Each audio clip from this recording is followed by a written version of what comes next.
Hello friends, नमस्कार। शिल्पी classes के YouTube channel पर आप सब लोगों का हार्दिक स्वागत है। लास्ट क्लास में हम साइंस के अंदर पाचन तंत्र को डिस्कस कर रहे थे और पाचन तंत्र के अंदर लास्ट क्लास में हमने लाल ग्रंथियों के बारे में चर्चा करनी बाकी है। बाकी हमने नाक के बारे में बातचीत कर ली, जीभ को हमने डिस्कस कर लिया कि जीभ जो आपके है उसकी फंक्शनिंग किस प्रकार से है, वहाँ पर कौन से हड्डी से जुड़ी हुई है, ये सब बातें हम लास्ट क्लास में कर चुके हैं। इस क्लास के अंदर हम लाल ग्रंथियों को डिस्कस करेंगे।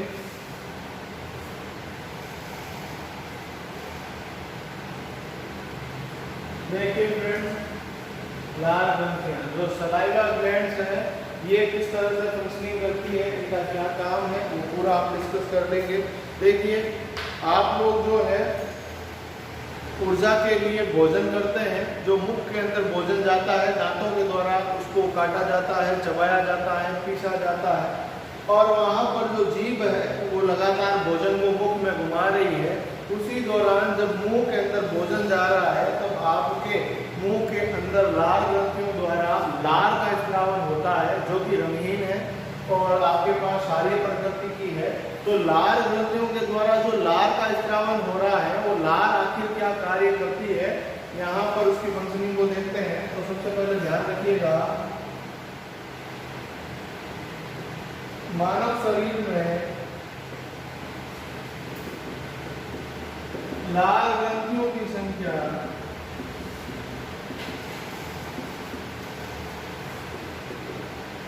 3 जोड़ी होती है। लाल ग्रंथियों की जो संख्या है वो 3 जोड़ी होती है, ये बात आपको पता रखनी है। मतलब 3 जोड़ी है, मतलब कितनी है लाल ग्रंथियां, तो ध्यान रखना। लाल ग्रंथियां जो है टोटल नंबर इनके हैं वो 6 है। 3 जोड़ी का मतलब क्या हो गया, 6। लाल रंगहीन क्षारीय प्रकृति की होती है। इसमें भी आपको कंफ्यूजन नहीं होना चाहिए। जो लाल है वो रंगहीन प्रकृति की, क्षारीय प्रकृति की होती है। अब देखिएगा मेरे साथियों, एक दिन में मनुष्य के मुख में लगभग 400 ml के आसपास लाल निकल जाती है। लाल का निकलना भी बहुत जरूरी है।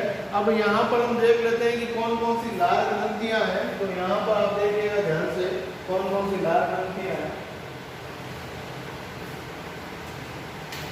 स्क्रीनशॉट ले लिया होगा आप लोगों ने, जल्दी से देखिएगा, आगे बात हम करते हैं।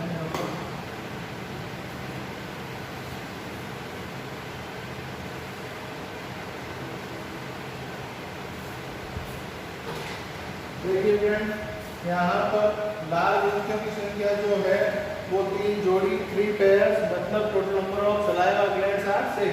तो यहाँ पर देखिएगा कौन कौन सी है। तो यहाँ पर पहली है पैरोटिड लाल ग्रंथि। पैरोटिड लाल ग्रंथि। दूसरी जो लाल ग्रंथि है वो ध्यान रखना, सबमैक्सिलरी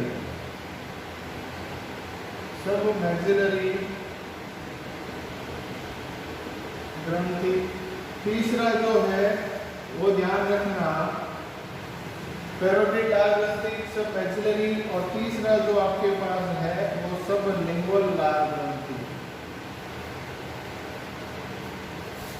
सबलिंगुअल लाल ग्रंथि।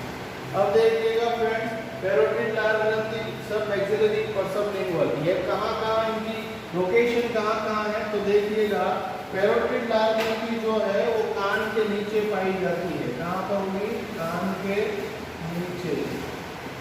संख्या में कितनी, 1 जोड़ी। 1 जोड़ी का मतलब क्या, टोटल नंबर कितने हो गए, 2। सबमैक्सिलरी लाल ग्रंथि जो है वो जबड़े के नीचे पाई जाती है, जबड़े के नीचे। अब जबड़े के नीचे संख्या कितनी इसकी भी, 1 जोड़ी। 1 जोड़ी का क्या मतलब, 2 है। तो यहाँ पर तीसरी है सबलिंगुअल। इस तरह से याद रखना है। आप लोगों को लैंग्वेज बोलने के लिए किसकी रिक्वायरमेंट होगी, तो आपको टंग की होगी। आप मतलब जीभ की हेल्प के बिना बोल नहीं सकते। लैंग्वेज बोलने के लिए आपको जीभ की आवश्यकता होती है। सबलिंगुअल लाल ग्रंथि जीभ के नीचे होती है। कहाँ पर होगी, जीभ के नीचे। और इसकी भी संख्या कितनी, 1 जोड़ी। मतलब टोटल नंबर इसके कितने हुए 2। सब लिंगुअल सब मैक्सिलरी पैरोटिड लार ग्रंथि टोटल यहाँ पर 3 जोड़ी, मतलब कितनी हो गई 6। कितनी हो गई भाई 6। तो ये आपके पास हो गया। यहाँ पर इम्पोर्टेंट बात मैं आप लोगों को बता दूं, तो पैरोटिड लार ग्रंथि है ये सबसे बड़ी लार ग्रंथि है। सबसे बड़ी लार ग्रंथि जो है उसका नाम है पैरोटिड। ध्यान रखना, पैरोटिड लार ग्रंथि सबसे बड़ी लार ग्रंथि है जो कि कान के नीचे पाई जाती है। फ्रेंड्स, कई बार इसके अंदर इन्फेक्शन हो जाता है, तो उसके इन्फेक्शन होने के कारण मम्स रोग होता है। कौन सा डिजीज होगा? मम्स। इसको हिंदी में बोलते हैं गलसुआ रोग। कौन सा रोग बोलेंगे? गलसुआ रोग। तो सबसे बड़ी लार ग्रंथि जो है पैरोटिड लार ग्रंथि है। और टोटल नंबर ऑफ जो आपके पास सलाइवा ग्लैंड्स है वो कितनी है? 6, मतलब कितने? 3 पेयर। तो आप लोगों को ये क्लियर होना चाहिए। अब जो एग्जाम में क्वेश्चन पूछा जाता है वो इनके एंजाइम के बारे में होता है कि जो लार ग्रंथियां हैं वो लार जब निकलती है, जब लार वहाँ सिक्रेट होती है तो उसके अंदर एंजाइम भी रिलीज होते हैं। कौन कौन से एंजाइम है, उनकी क्या फंक्शनिंग है, उसको डिस्कस करते हैं। उससे पहले स्क्रीनशॉट इसका जल्दी से ले लें।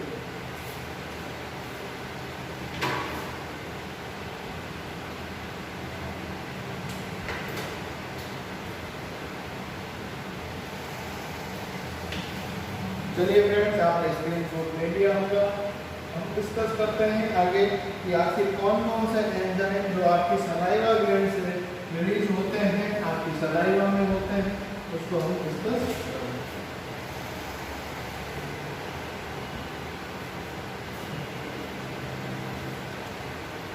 देखिए, लार में टाइलिन व लाइसोजाइम एंजाइम पाए जाते हैं। देखिएगा फ्रेंड्स, टाइलिन एमाइलेज बोले या टाइलिन और साथ में दूसरा एंजाइम जो है वो लाइसोजाइम, दोनों एंजाइम जो होते हैं वो सलाइवा से सेपरेट होते हैं। इनकी फंक्शनिंग क्या है तो मैं बता देता हूँ। जो टाइलिन है वो स्टार्च को किस में बदलेगा? माल्टोज में। स्टार्च को किस में बदलेगा? माल्टोज में। और कौन बदलेगा? टाइलिन। टाइलिन एमाइलेज जो एंजाइम है एट द pH ऑफ 6.7 ये जो स्टार्च को किस में बदल देगा? माल्टोज में। मतलब आपके भोजन के अंदर जो आप कार्बोहाइड्रेट ले रहे हैं, जो स्टार्च ले रहे हैं, उसका पाचन करने में हेल्प कौन कर रहा है? टाइलिन। मतलब आपके मुख के अंदर ही कार्बोहाइड्रेट के स्रोत भी आप लोगों को पता होना चाहिए। जैसे चावल है, गेहूं है, जो भी अनाज आपके पास है, आलू है, शकरकंद है, वो सब किसके स्रोत है? कार्बोहाइड्रेट के। जो टोटल अपन जो रोज का हम लोग फूड लेते हैं उसमें सर्वाधिक जो कंटेंट होता है वो कार्बोहाइड्रेट का होता है। जैसे ग्लूकोज भी आपका जिसका स्रोत है कार्बोहाइड्रेट का। इसका पाचन मुख में हो जाता है और करने वाला जो एंजाइम है वो कौन सा है? टाइलिन।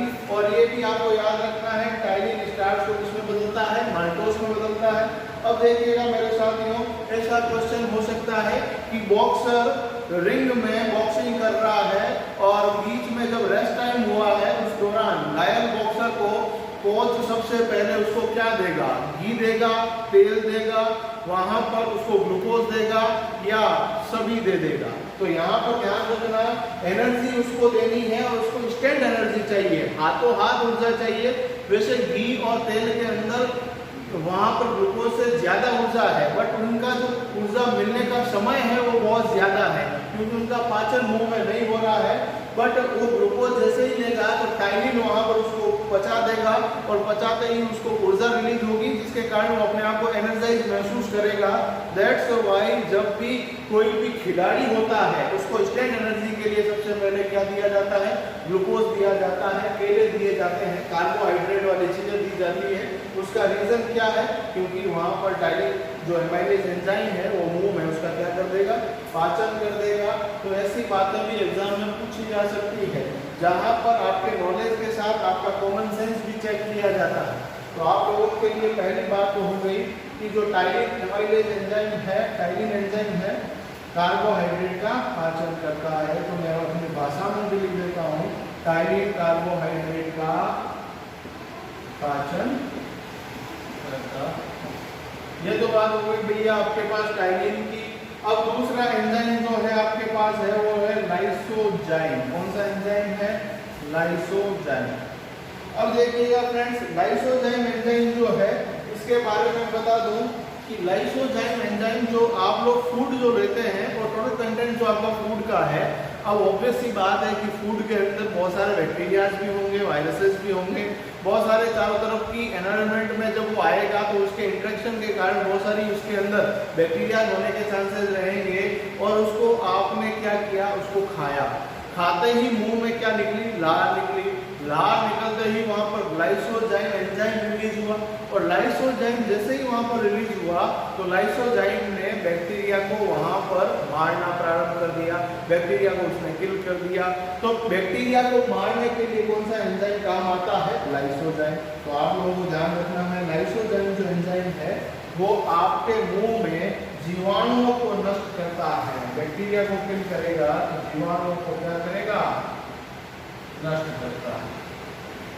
तो ये आपके क्लियर होना चाहिए कि लाइसोजाइम एंजाइम भोजन में उपस्थित जीवाणुओं को नष्ट करता है। ऐसा भी क्वेश्चन हो सकता है कि लार के अलावा और कहां से लाइसोजाइम एंजाइम निकलता है?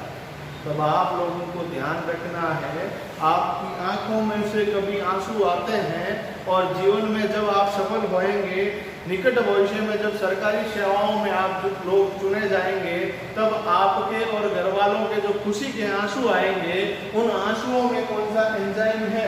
लाइसोजाइम एंजाइम है। तो ये ध्यान रखिएगा कि आंसू में भी कौन सा एंजाइम होता है? लाइसोजाइम एंजाइम होता है। हमारे यहाँ पर सनातन संस्कृति में आयुर्वेद का बहुत महत्व है, और आयुर्वेद के महत्व में हम लोगों ने बहुत बार सुना भी होगा, गौमूत्र जो हमारे यहाँ पर यूज भी किया जाता है। कई बार जो खेतों वगैरह के अंदर गौमूत्र को मिलाकर बहुत सारे पेस्टिसाइड्स तैयार किए जाते हैं। तो ध्यान रखना, गौमूत्र के अंदर भी लाइसोजाइम एंजाइम बहुत ज़्यादा होता है, इसीलिए वो जीवाणु को मारने की क्षमता रखता है। इसीलिए इसका उपयोग हम पेस्टिसाइड्स वगैरह के निर्माण में भी वहाँ पर करते हैं। तो ये बातें आप लोगों की क्लियर होनी चाहिए कि जो आपके पास टाइलिन का क्या काम है, लाइसोजाइम का क्या काम है, और इनके साथ ही जो जनरल साइंस की क्या बातें हैं वो मैंने आपके लिए बता दी है। आई होप कि आपको लर्न हो गई होगी। यदि नहीं हुई तो इसको नोट कर लीजिए, इस वीडियो को एक बार और देख लीजिए, क्योंकि आपके पास सुविधा है, आप चाहें तो इस वीडियो को 50 बार भी देख सकते हैं। तो यहाँ पर ये बात हो गई। तो देखिएगा फ्रेंड्स, ऐसा भी क्वेश्चन हो सकता है, और आप लोगों ने कभी महसूस भी किया होगा, आप लोगों ने महसूस किया होगा, कई बार क्या होता है, हम खाना खा रहे हैं और मान लीजिए दाल में कंकर आ गया, और आप लोगों ने उस भोजन को जब आपने चबाया तो कंकर आया तो आपको दर्द महसूस हुआ और आपने उसको थूका।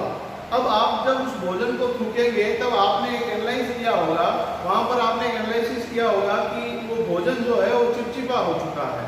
वो जो भोजन चिपचिपा हो चुका है उसको दांतों ने उसको काटा, उसको चबाया, उसको पीसा, और लार ग्रंथियों ने वहां पर लार को स्रावित किया, जीभ ने उस भोजन के अंदर लार को मिला दिया, जिसके कारण भोजन चिपचिपा हो गया।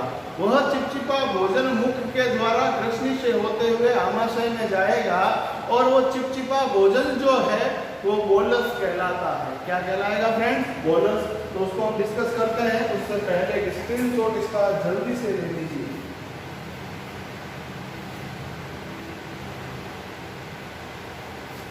चलिए फ्रेंड्स, आपने स्क्रीनशॉट ले लिया होगा।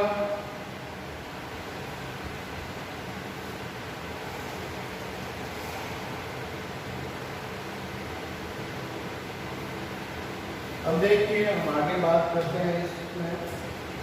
आप लोग जो भी एक्स्ट्रा बातें हैं जो मैं बोल रहा हूँ, आप उसको नोट डाउन भी कर सकते हैं अपनी नोटबुक में। तो देखिएगा फ्रेंड्स, हम आगे बात करते हैं यहाँ पर।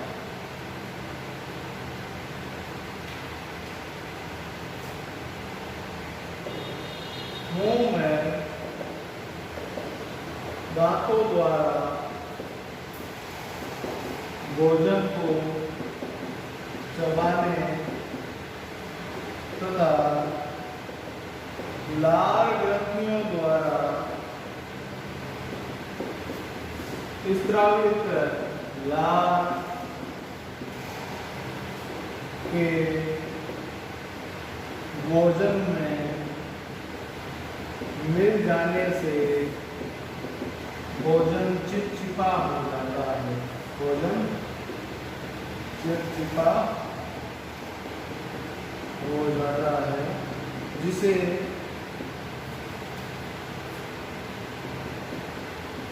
बोलस कहा जाता है। क्या कहेंगे फ्रेंड्स? बोलस कहा जाता है। उसे बोलस कहा जाता है। ये याद रखिएगा, सीधा क्वेश्चन हो सकता है कि मुंह के अंदर जो भोजन है उसका क्या नाम है, तो यहाँ पर ध्यान रखना बोलस। तो ये आपके पास क्लियर हो गया। आपके पास मुंह के अंदर दांतों की फंक्शनिंग को हमने डिस्कस कर लिया, जीभ के क्या काम है उसको डिस्कस कर लिया, लार ग्रंथियां किस तरह से काम करती है और उनकी क्या फंक्शनिंग है, कौन कौन से एंजाइम सीक्रेट करती है, यहाँ पर ये पूरा डिस्कस हमने कर लिया। अब हम आगे की तरफ चलते हैं।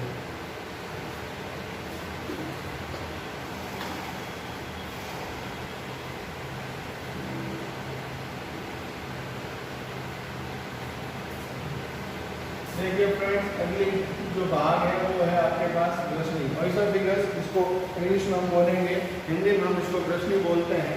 इसकी जो टोटल लंबाई है वो भी बता देता हूँ। लंबाई लगभग इसकी 24 सेंटीमीटर के आसपास होती है। ये आपके पास सी वलयाकार उपास्थियों से चारों तरफ से पैक्ड होती है, जिसके कारण इसके पिचकने के चांस जो है वो नहीं होते हैं। तो आप लोगों को ध्यान रखना है, जो ग्रसनी है इसकी लंबाई 24 सेंटीमीटर है और इसका जो काम है वो ध्यान रखिएगा। भोजन को ये क्या करती है, वो आपके भोजन को जस्ट आपके आमाशय में ले जा रही है। मतलब इसके अलावा इसका कोई दूसरा काम नहीं है, ये जस्ट आपके फूड पाइपलाइन है जो भोजन को मुख से आमाशय तक ले जा रही है। याद रखिएगा, ऐसा भी क्वेश्चन हो सकता है कि भोजन पाचन तंत्र में सर्वाधिक कम समय के लिए कहाँ पर रहता है, तो ग्रसनी में रहता है। इसका पाचन से कोई लेना देना नहीं है, बाकी सब अंग वहाँ पर काम आएंगे, परंतु इसका कोई यूज नहीं है, जस्ट पाइपलाइन है। ध्यान रखिएगा मेरे साथियों, ये जो आपके पास फूड पाइप और साथ में आपके श्वास नली होती है, इसके ठीक ऊपर की तरफ यहाँ पर आपके पास होता है एपिग्लोटिस। एपिग्लोटिस, ध्यान रखिएगा, इसके दोनों तरफ यहाँ पर एक भोजन नली, दूसरी श्वसन नली, इसके ठीक ऊपर आपके पास एपिग्लोटिस। एपिग्लोटिस जो है ये आपके तालु के ऊपर नीचे की तरफ लटका हुआ रहता है। ये एक ढक्कन के रूप में काम करता है। जब आप भोजन कर रहे हैं और भोजन को जैसे ही निगलेंगे तब ये श्वास नली पर ढक्कन लगा देगा, जिसके कारण फूड पाइप में आपका भोजन चला जाएगा। और बाकी समय आप जब श्वसन की क्रियाएं कर रहे हैं तब ये फूड पाइप पर ढक्कन के रूप में कार्य करता है। मतलब आप यदि इंटेक कोई फूड इंटेक कर रहे हैं तो देन उस टाइम ये क्या करेगा, तो वो आपके श्वास नली पर ढक्कन लगा देगा, अदरवाइज आपके भोजन नली पर ढक्कन के रूप में काम करेगा। कई बार क्या है, भोजन करते समय आप बहुत जल्दबाजी में होते हैं या आपका ध्यान कहीं और चला जाता है या बातचीत हम कर रहे होते हैं, तब ये एपिग्लोटिस कंफ्यूज हो जाता है कि आपकी ढक्कन कहाँ लगाना है। तो कई बार ये ढक्कन जो है भोजन निगलते समय भोजन नली पर ही लगा देता है, जिसके कारण भोजन जो है श्वास नली में जाता है, जिसके कारण हमारा वहाँ पर एक उल्टी जैसी कंडीशन हो जाती है, बहुत भयंकर वाली हिचकी आती है ना। तो वो जो हो रहा है वो क्यों हो रहा है कि एपिग्लोटिस वहाँ पर जो कंफ्यूज हो गया है। तो ये बात भी आप लोगों को पता होनी चाहिए। आपने देखा होगा रात को सोते समय कई लोग जो है खर्राटे लेते हैं। वो क्यों होता है कि रात को सोते समय जब ये रात को सोते हैं तो एपिग्लोटिस थोड़ा फैल जाता है, जिसके कारण वो ध्वनि निकलती है जिसे हम खर्राटा कहते हैं, है ना। तो ये भी आप लोगों को थोड़ा सा ध्यान में रखना है। बाकी ग्रसनी का कोई विशेष कार्य नहीं है, जस्ट फूड पाइप है जो कि भोजन को अंदर लेकर जा रही है। अगला जो ऑर्गन यहाँ पर सबसे इम्पोर्टेंट रोल प्ले करने वाला है और उसका नाम है आमाशय, स्टोमक।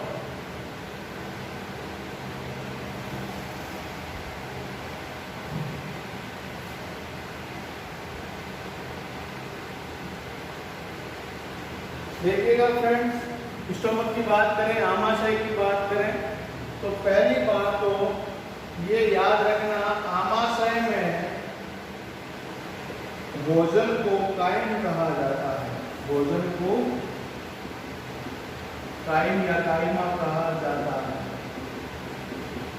ये बात आप लोगों को ध्यान में होनी चाहिए। सेकंड बात, इसका आकार अंग्रेजी के जे अक्षर के समान होता है। अंग्रेजी के जे अक्षर के समान क्या होगा, इसका आकार होता है। तीसरी बात आप लोगों को ध्यान रखना है, इसकी लंबाई लगभग 24 सेंटीमीटर होती है। ये भी ध्यान रखना, सर्वाधिक समय के लिए भोजन आमाशय में रहता है। और कितने टाइम रहता है, लगभग 4 से 5 घंटे। अधिकांश यहाँ पर आपके पाचन भी होगा, वैसे छोटी आंत में पूर्ण पाचन होगा, तो अधिकांश समय के लिए यहाँ पर यह भोजन आपका रहा। अब अगली बात आप लोगों को ध्यान रखना है, जो इसकी कैपेसिटी, बहुत बार पूछा जा सकता है इसकी कैपेसिटी, क्षमता, और इसकी क्षमता होती है 1.5 लीटर से 2 लीटर। अब इससे ज़्यादा नहीं होती है। अब कोई अपवाद होते हैं, आपके गांव के कोई ऐसे नाथुराम भी होंगे जो 500 किलोग्राम उठा सकते हैं, बाकी सब ऐसे नहीं होते हैं, है ना। तो ये सामान्यों के लिए बात की, असामान्यों के लिए बात नहीं की है। तो ये आप लोगों को थोड़ा सा ध्यान में होना चाहिए। ये तो सामान्य जनरल साइंस की बात है। अब इसके अंदर क्या क्या काम होते हैं उसको हम डिस्कस कर लेते हैं। एक स्क्रीनशॉट इसका जल्दी से ले लो, फिर हम आगे चलेंगे।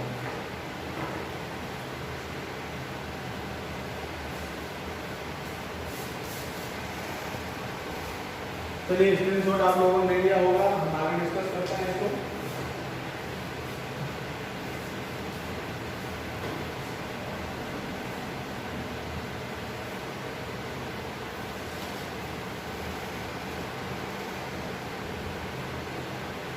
देखो फ्रेंड्स, आमाशय के 3 भाग होते हैं, ध्यान रखना।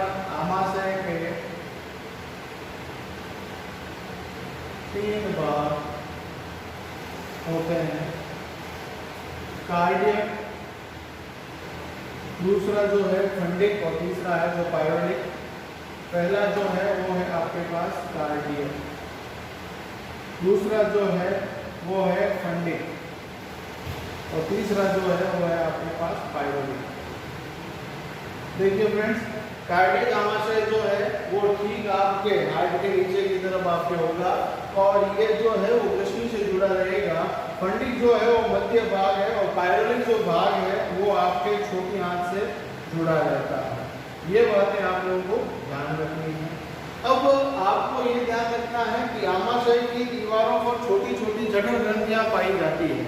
ये जठर ग्रंथियां जो है वो आप लोगों को ध्यान रखना है कि जठर ग्रंथियां जो है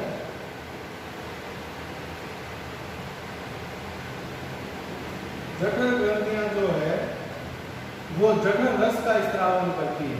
कौन सा रस का स्त्रावन करेगी, तो आप लोगों को ध्यान रखना, जठर रस का स्त्रावन करती है। जठर ग्रंथियां आमाशय की दीवारों पर पाई जाती हैं, जो कि आपके जठर रस का स्त्रावन करेगी। यहाँ पर क्वेश्चन हो सकता है, जठर ग्रंथियों में कितने प्रकार की कोशिकाएं हैं।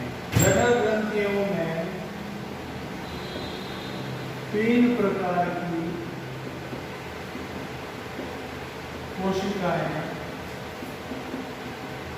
पाई जाती है। अब देखिएगा मेरे साथियों, कौन कौन सी कोशिकाएं हैं, तो आप लोगों को बता दूं मैं। एक है आपके पास पेप्टिक कोशिकाएं, एक कोशिकाएं हैं जिनका नाम है पेप्टिक कोशिकाएं। दूसरी जो कोशिकाएं हैं जिनका नाम है म्यूकस कोशिकाएं, ना, इनकी संख्या करोड़ों में होती है, छोटी छोटी कोशिकाएं। तीसरी जो कोशिकाएं हैं इनका नाम है ऑक्जेंटिक कोशिकाएं।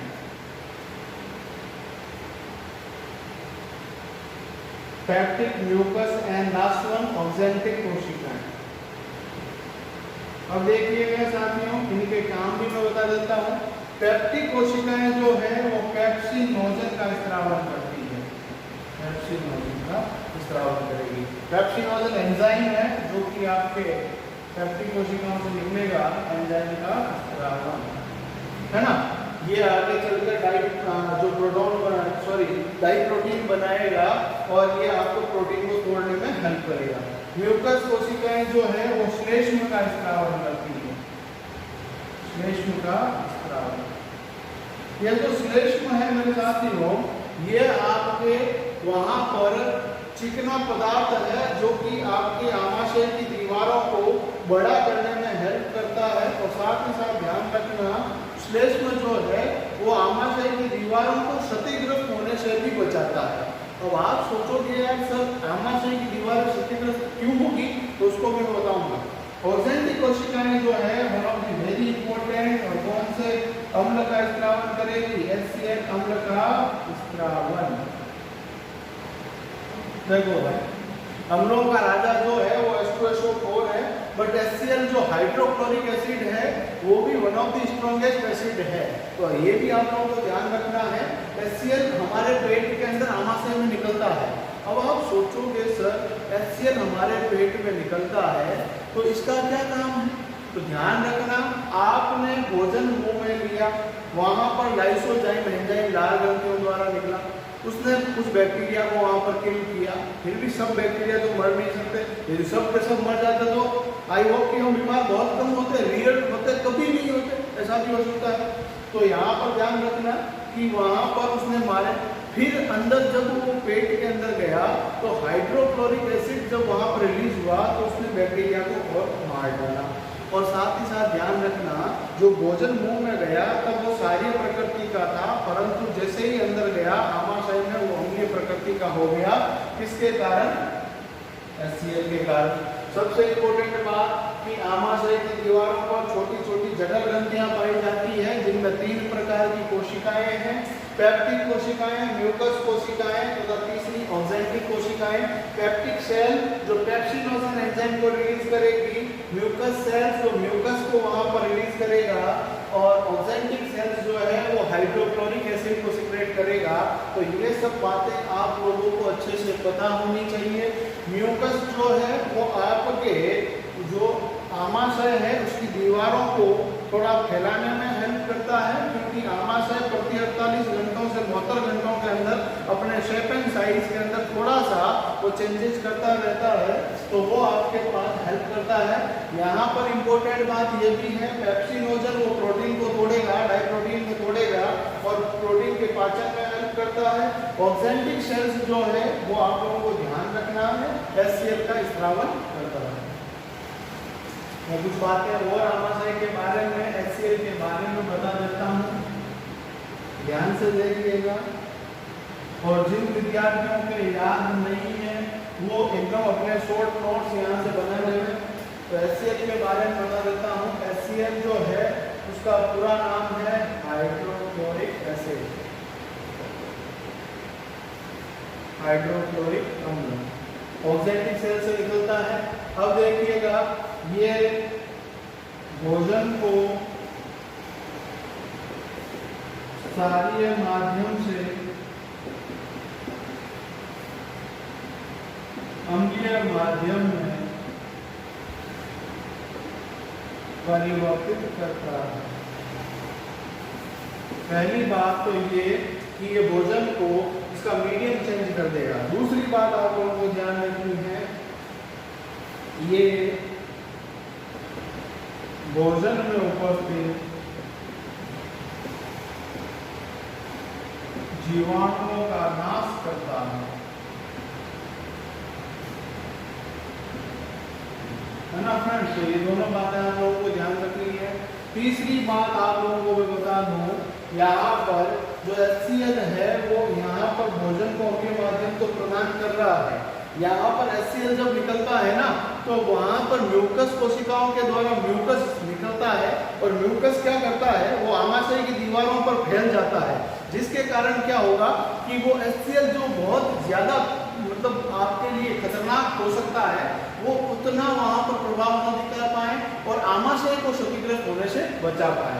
ये सवाल जरूर पूछा जा सकता है कि आमाशय का पीएच कितना है, आमाशय का पीएच। तो ध्यान रखना 1.5 से 2 है ना, 1.5 से 2 के मध्य इसका पीएच रहता है। अब देखिएगा हाइड्रोक्लोरिक अम्ल जब है वो आमाशय में ज्यादा स्त्रावित हो जाता है, तो यहाँ पर क्या क्या दिक्कत हो सकती है उसको डिस्कस करेंगे। उससे पहले स्क्रीनशॉट इसका ले लो, फिर मैं आगे डिस्कस करूँगा। चलिए फ्रेंड्स, आपने स्क्रीनशॉट ले लिया होगा।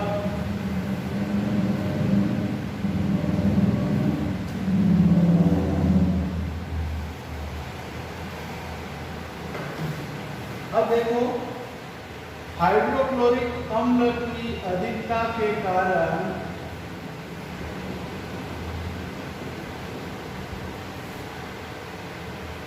एसिडिटी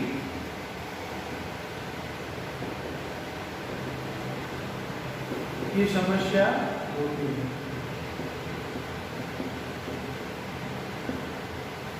अब देखो फ्रेंड्स, आप लोगों ने देखा होगा ना कई बार कि यार मुझे खट्टी खट्टी वहां से डकारें आ रही है, बहुत समस्याएं आ रही है, तब हम लोग क्या करते हैं, इनो पीते हैं। एसिडिटी हो गई भाई साहब, खाने में मन नहीं कर रहा है। अब एसिडिटी होने के कारण क्या क्या हो सकते हैं? पहला कारण तो क्या है, डाइजेशन ठीक नहीं है, अनियमित भोजन का समय है, मन पड़े जब मिला तब खा लिया, अनियमितता है, साथ ही साथ वहां पर डाइजेशन ठीक नहीं है, या बहुत ज्यादा तीखा आप खा रहे हैं तो आपको एसिडिटी की शिकायत होती है, HCl ज्यादा स्त्रावित हो जाता है। अब HCl ज्यादा हो जाएगा तो ऑब्वियस सी बात है पेट में क्या होगी, जलन, पेट में जलन होगी, आंखों में तूफान सा आएगा, तब हम लोग क्या करेंगे, इनो लेकर आएंगे, इनो पिएंगे। और इनो खुद भी बोलता है कि आप 6 सेकंड में आराम दिला लेते हैं, 6 सेकंड में ऐसा क्या हो जाता है।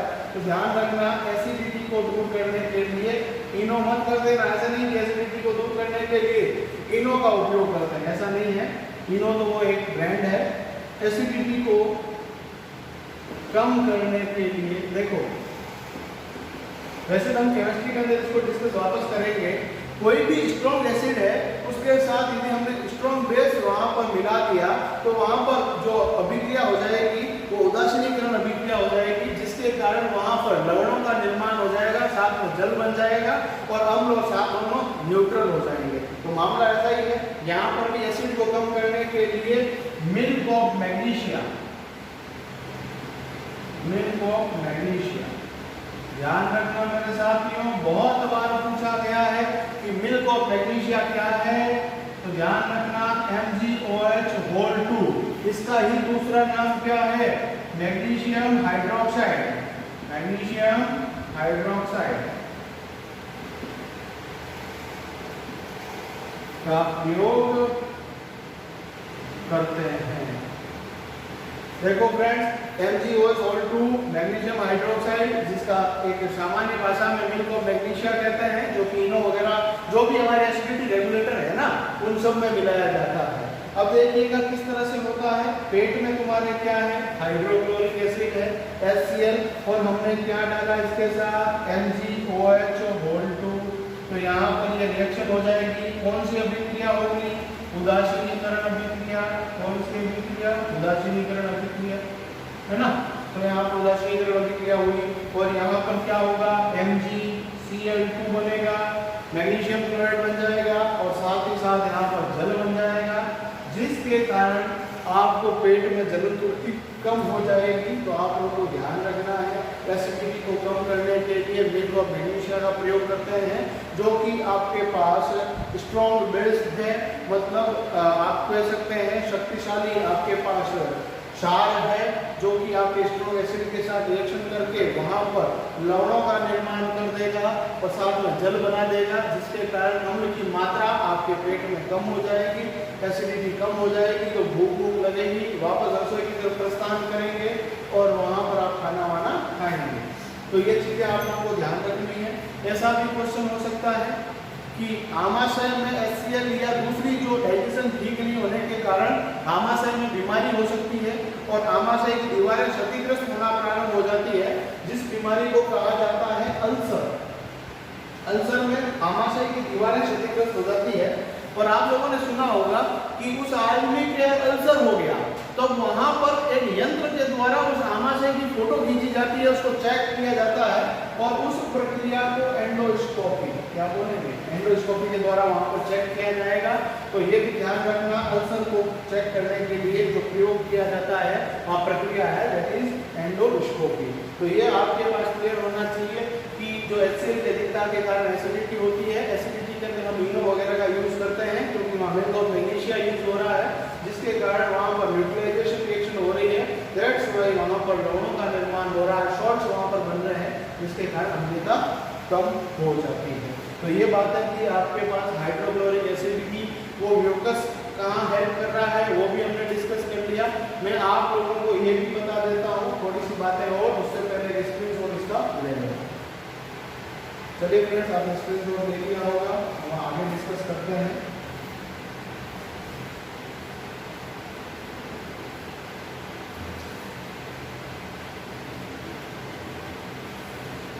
देखिएगा यहाँ पर आगे बात करें हम लोग तो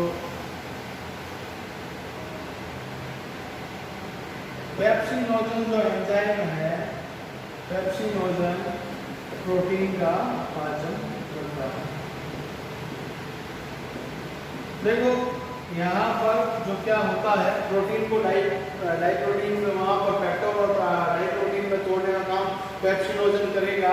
अब यहाँ पर ध्यान रखना, आमाशय में ये भी पूछा जा सकता है, आमाशय में प्रोटीन का पाचन होता है। अब देखिएगा ये भी पूछा जा सकता है कि जब बच्चा जन्म लेता है तो नवजात बच्चे को माँ का दूध दिया जाता है। अब दूध के अंदर कौन सा प्रोटीन है, दूध में प्रोटीन जो है उस प्रोटीन का नाम है केसीन। कौन सा प्रोटीन है, केसीन। ये भी याद रखना है, दूध में पाया जाने वाला प्रोटीन है केसीन। केसीन का पाचन जो करता है, केसीन का पाचन रेनिन एंजाइम करता है। कौन सा एंजाइम करेगा, रेनिन एंजाइम करता है। आपके पेट के अंदर रेनिन एंजाइम है जो कि केसीन का पाचन करता है।